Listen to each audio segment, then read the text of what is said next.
Hi friends, KA15 ಫ್ಲೇವರ್ಸ್ನಲ್ಲಿ ನಾವಿವತ್ತು ಚಿರೋಟಿ ರವೆಯಿಂದ ಮಸಾಲೆ ದೋಸೆ ಮಾಡೋದು ಹೇಗೆ ಅಂತ ನೋಡೋಣ.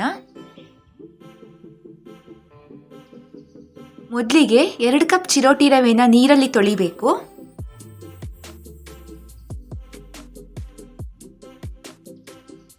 ನಂತರ ಇದನ್ನ ಮಿಕ್ಸಿ ಜಾರ್ಗೆ ಟ್ರಾನ್ಸ್ಫರ್ ಮಾಡಿ ಅರ್ಧ ಕಪ್ ನೀರು ಹಾಕಿ ನುಣ್ಣಗೆ ರುಬ್ಕೋಬೇಕು.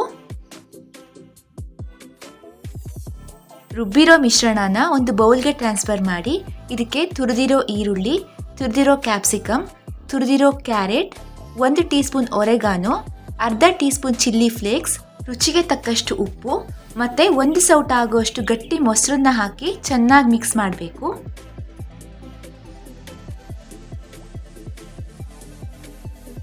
ಹಿಟ್ಟು ತುಂಬ ಗಟ್ಟಿನೂ ಬೇಡ, ತುಂಬ ನೀರಾಗಿನೂ ಬೇಡ, ಈ ಥರ ಕನ್ಸಿಸ್ಟೆನ್ಸಿಲಿರಬೇಕು. ಕಾವಲಿಗೆ ಸ್ವಲ್ಪ ಎಣ್ಣೆ ಹಚ್ಚಿ ಕಾವಲಿ ಬಿಸಿ ಆದಮೇಲೆ ದೋಸೆ ಹಿಟ್ಟನ್ನು ಈ ಥರ ಸ್ಪ್ರೆಡ್ ಮಾಡಬೇಕು. ಇದಕ್ಕೆ ಎಣ್ಣೆ ಅಥವಾ ತುಪ್ಪ ಹಾಕಿ ಮುಚ್ಚಳದಿಂದ ಮುಚ್ಚಿ 2 ಕಡೆ ಚೆನ್ನಾಗಿ ಬೇಯಿಸಬೇಕು.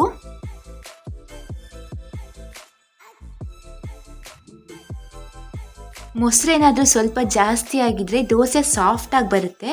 ಮೊಸರನ್ನ ಸ್ವಲ್ಪ ಕಡಿಮೆ ಹಾಕ್ಕೊಂಡ್ರೆ ಗರಿ ಗರಿಯಾಗಿರುತ್ತೆ. ಬೆಳಗ್ಗೆ ತಿಂಡಿಗೆ ದಿಢೀರಂತ ಯಾರಾದರೂ ಗೆಸ್ಟ್ ಬಂದರೆ ಈ ದೋಸೆನ ಬಹಳ ಬೇಗ ರೆಡಿ ಮಾಡಿಬಿಡಬಹುದು. ಇದಕ್ಕೆ ಚಿಲ್ಲಿ ಫ್ಲೇಕ್ಸ್ ಮತ್ತು ಒರೆಗಾನೋ ಹಾಕಿರೋದ್ರಿಂದ ಮಸಾಲೆ ಪರಿಮಳ ಚೆನ್ನಾಗಿ ಬರ್ತಿರುತ್ತೆ. ಸೊ ಚಟ್ನಿ ಮಾಡಬೇಕಾಗಿರೋ ಅವಶ್ಯಕತೆ ಇರೋಲ್ಲ. ಬೆಲ್ಲ ಅಥವಾ ಜೇನುತುಪ್ಪ ಜೊತೆ ಸರ್ವ್ ಮಾಡಿದ್ರೆ ತುಂಬಾ ಚೆನ್ನಾಗಿರುತ್ತೆ.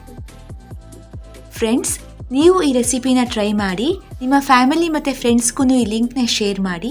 ಇನ್ನೂ ಹೆಚ್ಚಿನ ವಿಡಿಯೋಗಳಿಗಾಗಿ ನಮ್ಮ ಯೂಟ್ಯೂಬ್ ಚಾನಲ್ಗೆ ಸಬ್ಸ್ಕ್ರೈಬ್ ಆಗಿ ಹಾಗೂ ನಮಗೆ ಸಪೋರ್ಟ್ ಮಾಡಿ.